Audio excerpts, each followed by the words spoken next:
Bwana, kocha mkuu wa Young Africans Sports Club Pedro Gonçalves amesema kikosi chake kipo tayari kwa pambano la dabi dhidi ya Simba Sports Club, akisisitiza kuwa maandalizi yamekamilika na morali ya wachezaji ipo juu kuelekea mchezo huo mkubwa.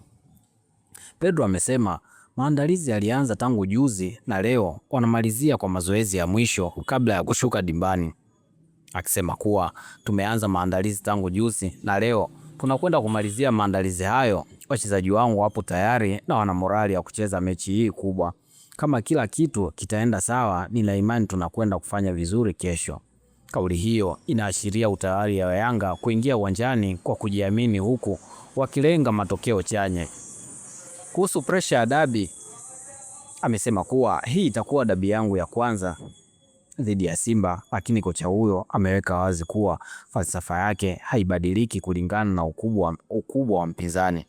Hii ndiyo dabi yangu ya kwanza dhidi ya Simba. Kazi yetu ni kujiandaa kwa ajili ya kushinda kila mechi tunayocheza, iwe ni dhidi ya Cosmopolitan au Al Ahly. Lengo letu siku zote ni ushindi. Pedro ameongeza kuwa anatambua ukubwa wa Simba si tu ndani ya Tanzania bali pia kimataifa. Simba ni miongoni mwa timu bora nchini Tanzania. Wamewekeza kwa kiasi kikubwa katika soka na kwa maoni yangu wamekuwa imara pia katika michuano ya kimataifa.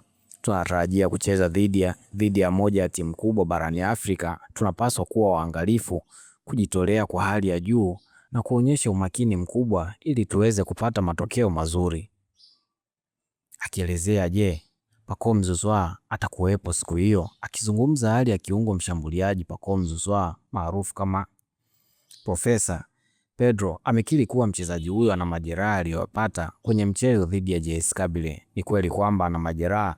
Tunaendelea kufuatilia kwa karibu hali yake ya kiafya, na baada ya mazoezi ya mwisho tutajiridhisha iwapo atakuwa tayari kuwa sehemu ya kikosi. Uamuzi wa mwisho juu ya uwepo wake utategemea tathmini ya kitabibu baada ya mazoezi ya mwisho. Mtazamo wa wachambuzi, kwa kauli ya Pedro, ni wazi Yanga itaingia uwanjani kwa tahadhari, lakini kwa dhamira ya kushambulia na kutafuta ushindi. Heshima kwa Simba ipo, lakini malengo ni matatu tu, pointi 3. Dabi ya Kariakoo imekuwa ikiamua hatima ya msimu mara nyingi, na safari hii macho yote yatakuwa kwa mbinu za makocha, uimara wa safu za ulinzi na uwezo wa kumalizia nafasi. Maoni yako ni yapi kama mwananchi? Una matumaini na chama lako kesho? Unadhani nani ataibuka mshindi kwenye dabi hii? Dondosha comment yako hapo chini. Usahau kulike, kushare na kusubscribe ili kuendelea kupata habari na matukio mbalimbali ya